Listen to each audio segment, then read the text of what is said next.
할렐루야. 좋으신 예수님의 이름으로 사랑하는 오메가 교회와 비전 스테이션 해외에 있는 모든 지체들, 특별히 일용할 양식을 사모하며 말씀의 삶을 살고 있는 모든 분들께 문안드립니다. 오늘 이사야 6장 말씀입니다. 우리 오늘도 사랑하는 가족들과 함께 인사드리겠습니다. 함께 인사할까요? 샬롬. 샬롬. 샬롬. 샬롬. 하나님의 크신 은혜가 여러분 가운데 함께 하시기를 축복합니다. 네. 이사야 말씀 계속 은혜를 받고 계시죠? 이사야 말씀을 보면 1장부터 12장까지가 참 중요한데, 그 이유는 1장부터 12장까지는 이사야가 살아있을 때 기록한 내용입니다. 이사야가 살아있을 때 기록한 내용이고요. 그 가운데 1장부터 5장까지, 우리가 지난주 5장까지 말씀에는 하나님께서 이스라엘을 심판하실 수밖에 없는 이유에 대해서 말씀하셨죠. 그것이 뭐가 있었습니까? 형식적인 예배. 기억나세요? 이사야 1장 말씀에 그런 예배 드리지 마라. 너희는 성전 문안만 내게 지금 받고 있다. 형식적인 예배. 너희가 아무리 손을 펼쳐 기도해도 나는 눈을 가리고 너희를 보지 않을 것이다. 더 이상 헛된 재물을 가져오지 마라. 너희가 어떠한 예물을 가져도 나는 받지 않을 것이다. 이런 말씀들이 계속 있지 않습니까? 이 형식적인 예배에 대해서 책망하시고, 두 번째는 그 지도자의 타락에 대해서 말씀하셨죠. 공의와 자비가 없이 사리사욕만 채우고 있는 너희들에 대해서 말씀하고 있었습니다.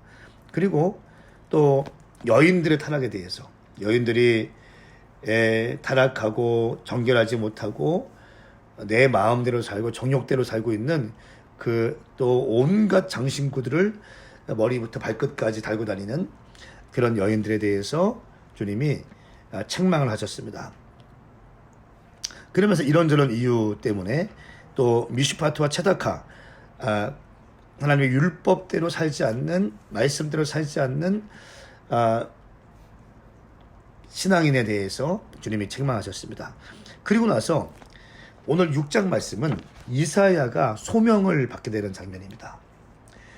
1장부터 5장까지는 책망, 하나님께서 이스라엘을 심판하실 수밖에 없는 이유에 대해서 말씀하시고, 6장에는 이사야의 소명을 말씀하시고요. 또 7장부터 12장까지는 구체적인 역사적인 사건들을 기술하면서 이제 소망과 구원의 메시지가 선포되고 있습니다. 그러면서 그 사이에 오늘 6장 말씀이 딱 끼어 있습니다. 심판과 또 회복과 또 소망 사이에 이사야의 소명이 딱 등장하는 겁니다. 오늘 좀 이 말씀을 살펴보겠는데요. 6장 말씀은 또 크게 두 단락으로 나눠볼 수 있어요. 1절부터 7절까지는 보좌의 영광을 체험한 이사야. 하나님 그 여호와의 보좌에 앉아 계신 여호와의 아름다움을, 그 영광스러움을 체험한 것을 기록하고 있어요. 그리고 8절부터 13절까지는 이사야의 부르심과 사명, 내가 여기 있나이다, 그 유명한 말씀이죠. 누가 나를 위해 갈고 하니까 이사야가 제가 여기 있습니다, 나를 보내주십시오. 우리 찬원이가 읽었죠. 내가 여기 있습니다, 나를 보내주십시오라고 하는 이사야의 부르심과 사명에 대한 내용이 8절부터 13절까지에 기록되어 있습니다. 저는 오늘 이 말씀을 통해서 여러분들이 큰 은혜가 있기를 축복합니다. 네. 자, 먼저 6장 1절 말씀 보시면, 우시야 왕이 죽던 해에 나는 드높은 보좌에 앉으신 여호와를 보았다라고 말씀하고 있습니다. 여러분, 우시야 왕은요, 역사학자들이 이야기할 때, 성경학자가 말고 역사학자들이 이야기할 때 다윈만큼이나 위대했던 왕이라고 손꼽습니다. 정치적으로. 정치, 경제, 사회, 문화 모든 면에 걸쳐서 우시야 왕은 강한 리더십을 가지고 있었고요. 이스라엘을 부강한 나라로 이끌었던 왕 중에 한 명입니다. 그런데 이 우시야 왕이 죽었던 해는 BC 739년도예요.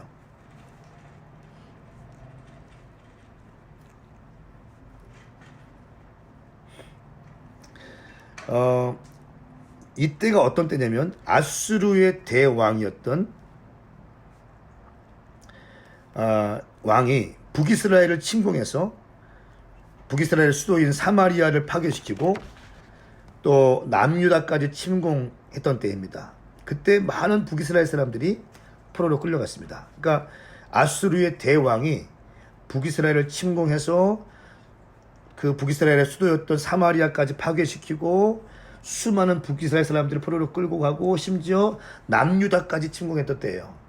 그러니까 아수르 왕, 그 위대했던 아수르 왕이 죄송합니다. 그 우시야 왕이 아수르 대왕에게 전쟁에 실패하고 이제 수도가 내어주고 파괴되고 백성들은 포로로 끌려가는 이런 상황이었다는 것입니다. 그러면서 우시야 왕이 죽던 해에라고 말씀하고 있어요.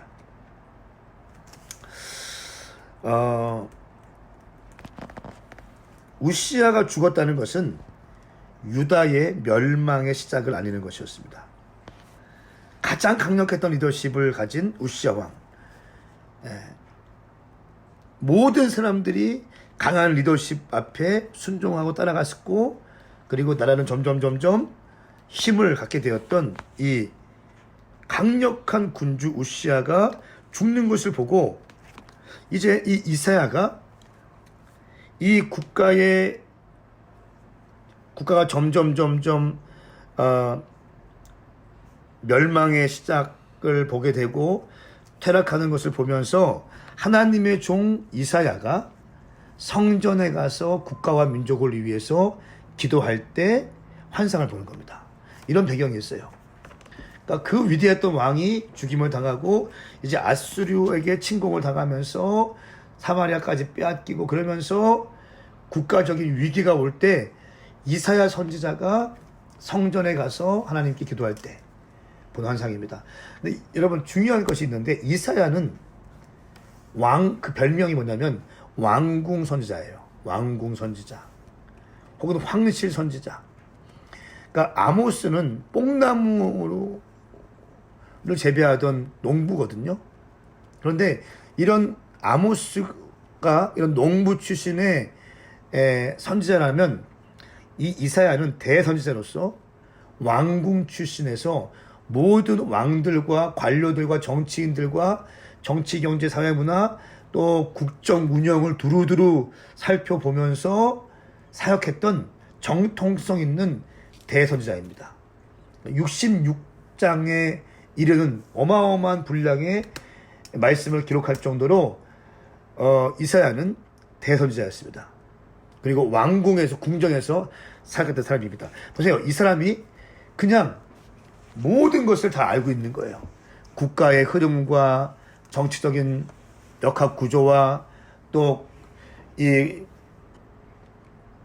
정치적인 상황들을 알면서 이 주변 국가들과의 정치적인 이슈들을 다 이해하면서 국가가 위기 가운데 처했다는 것을 알면서 성전에 들어가서 하나님의 종이 기도할 때에 그때 환상을 보게 되었습니다. 그때 어떤 환상을 봅니까? 하늘 보좌 위에 계신 하나님의 영광을 봅니다. 보세요. 1절 2절 나는 드높은 보좌에 앉으신 여호와를 보았다. 그런데 그 옷자락이 성전에 가득 채우고 있었다. 그분 위에는 스랍들이 있었는데 각각 6날개를 가지고 2날개로는 자기 얼굴을 가리고 2날개로는 발을 가리고 2날개로는 얼굴을 날고 있었다 말씀하고 있습니다. 인간 위대했던 왕 우시야는 죽임을 당했지만 그때 이사야가 본 환상은 보좌 위에 계신 많은 왕의 왕이었다는 거예요.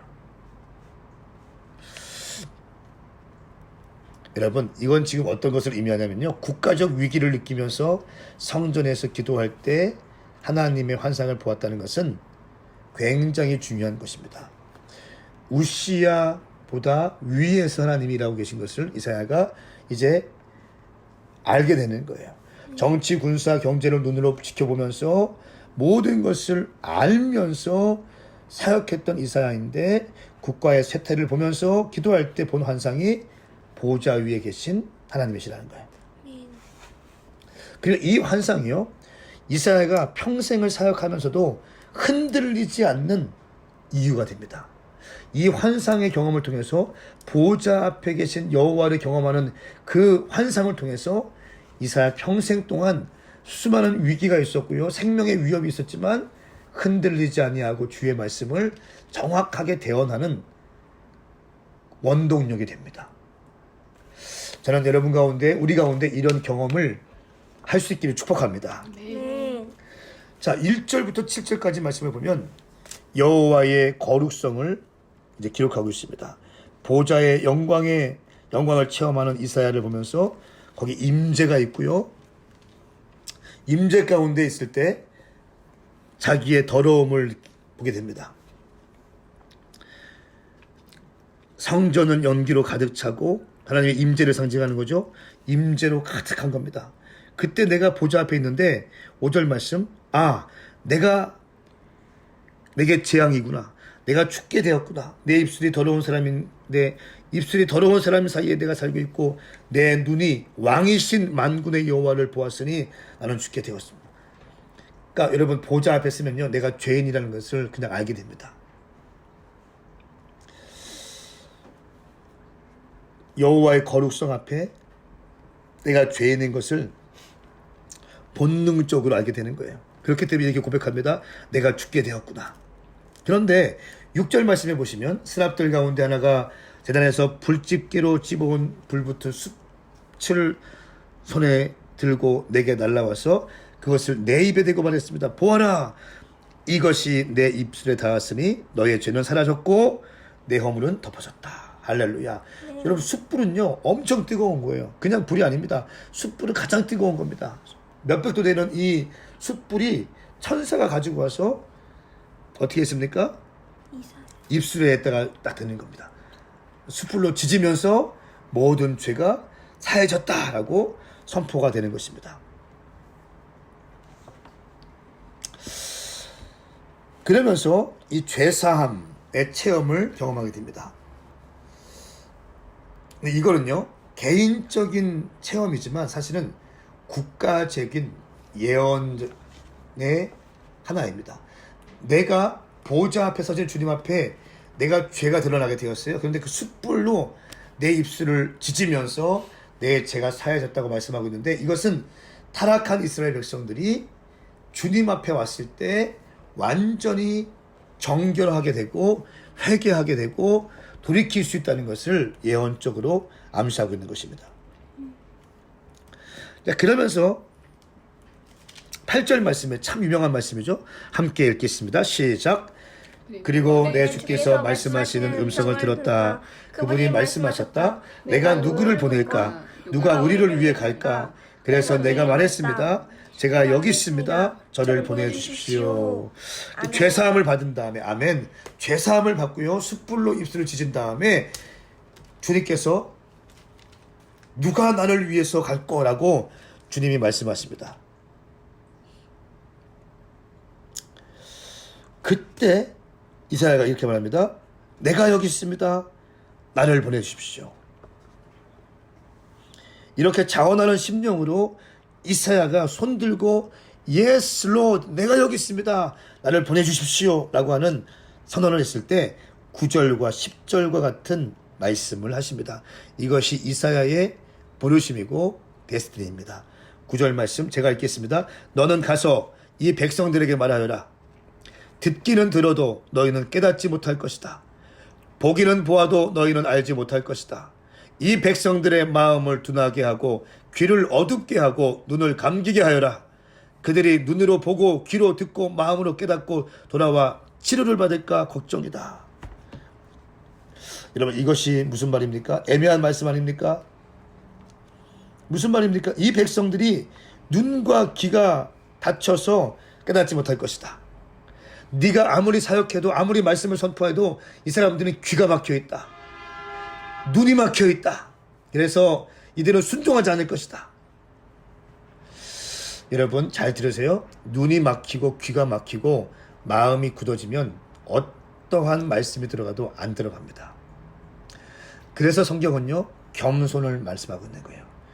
교만하면, 마음이 닫히면, 눈이 감기고 귀가 막혀 있으면 어떠한 말씀도 안 들어갑니다. 저는 선포하고 축복합니다. 당신의 눈이 열릴지어다. 네. 당신의 귀가 열릴지어다. 아멘. 당신의 마음이 부드러워질지어다. 네. 교만하면 죽습니다. 절대적으로 교만하면 죽습니다.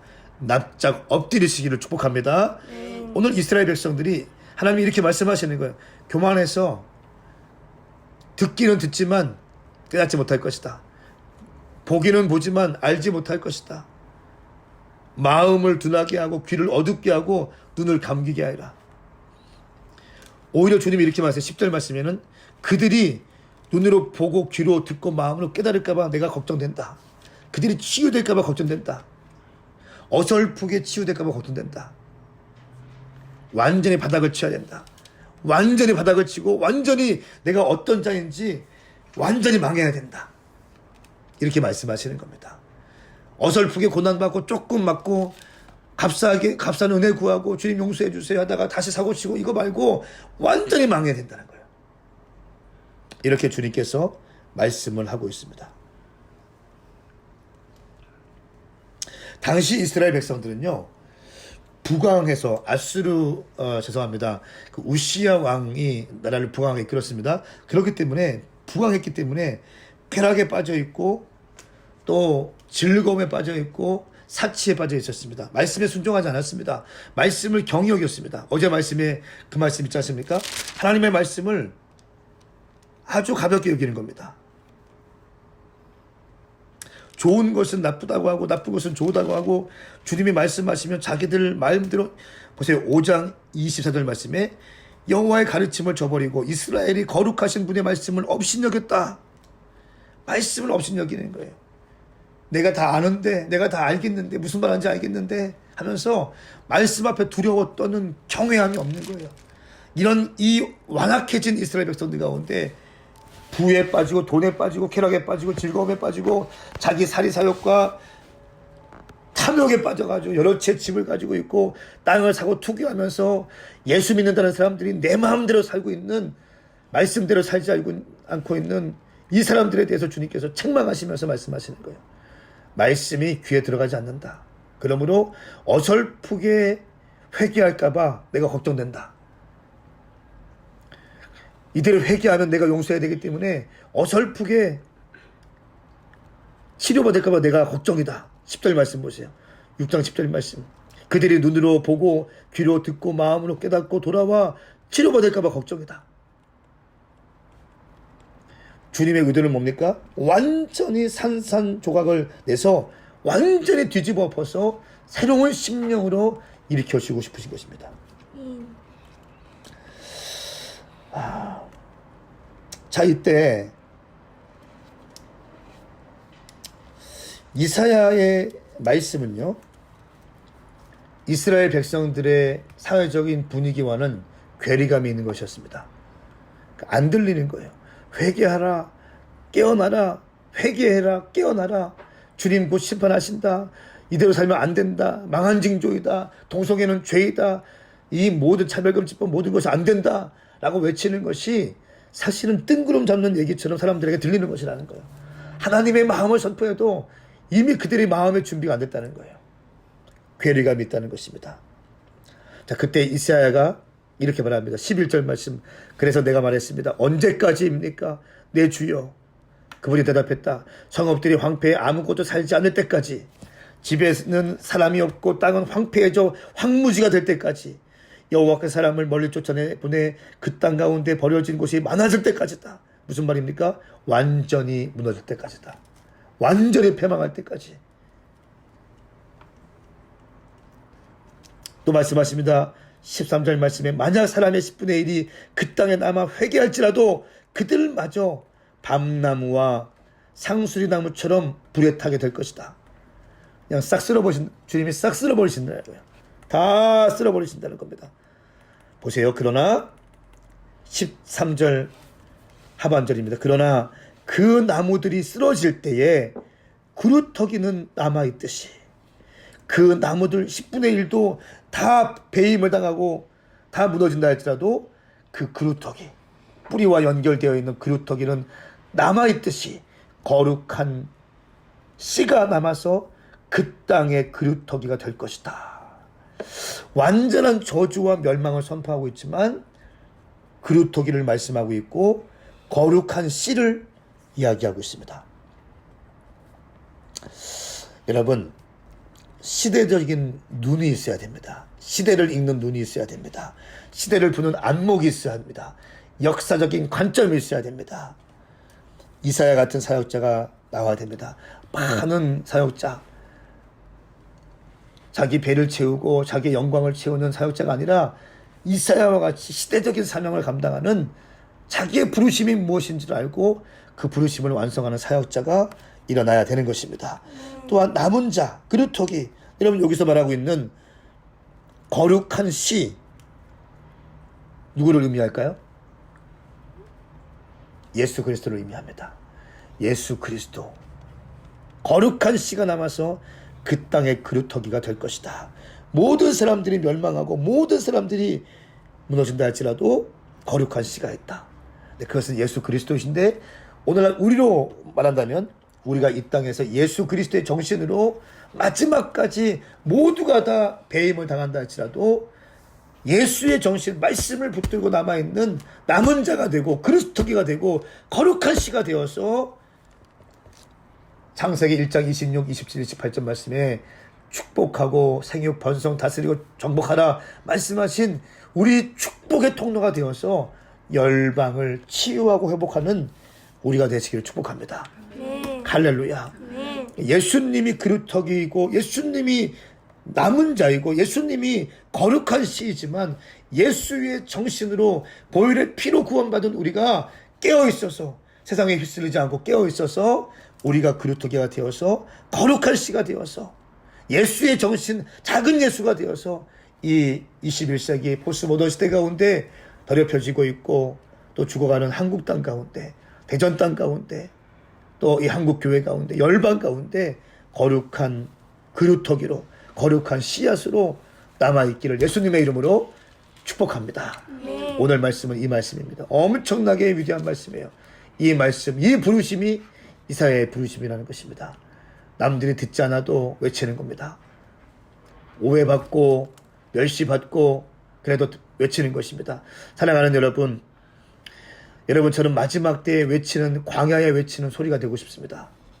외치는 자의 소리가 됩니다. 저는 성도님들의 귀를 즐겁게 하는 목사가 아닙니다. 여러분들의 감정을 위로하는 목사가 되어서는 안 됩니다. 하나님의 말씀이 울면 저도 울 것입니다. 하나님의 말씀이 분노하시면 저도 분노해야 됩니다. 하나님의 말씀이 위로하면 저도 위로해야 됩니다. 여러분, 저에게 항상 위로의 말씀만 듣지 마십시오.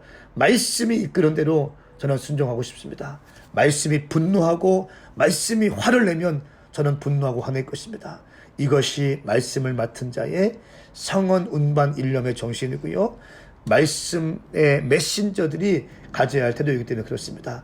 때로는 그러므로 저의 메시지를 통해서, 강한 메시지를 통해서 책망을 받으실 때 겸손하게 받으십시오.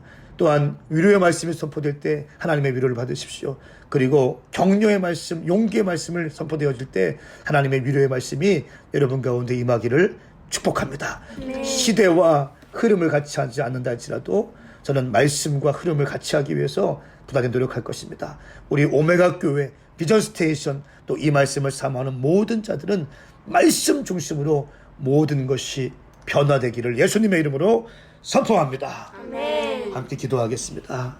주님 감사합니다. 오늘 이 짧은 말씀을 보았습니다.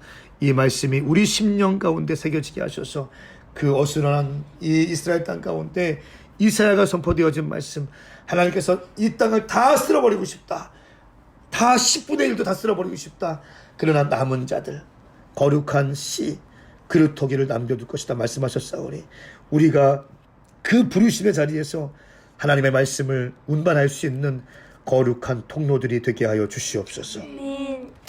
감사드리며 예수님의 이름으로 축복하고 기도하옵나이다. 아멘. 아멘. 사랑하는 여러분, 오늘도 말씀으로 승리하십시오. 함께 인사할까요? 샬롬. 샬롬.